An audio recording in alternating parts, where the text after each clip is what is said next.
Hey everyone, welcome back to the channel. In today's video, let me show you how to prepare for tax seasons using trim reports.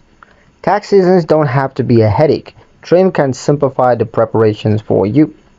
Let me show you how to do it. So first, open the Trim app and head to your financial summary or spending insights section.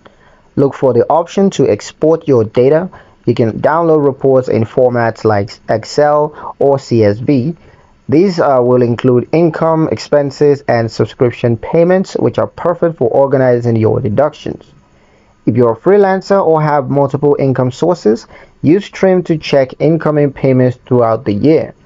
This helps create a clean income log for your accountant or tax software. Categorize your expenses clearly. Trim auto sorts them, but you can also edit categories for more accuracy.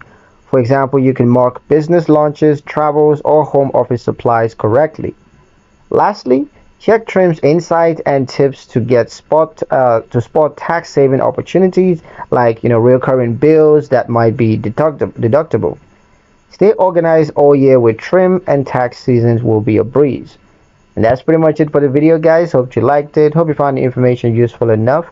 If you did, like the video, subscribe to the channel, and ring that notification bell so you never miss an update in the future. Thank you guys for watching, and I'll see you in the next one.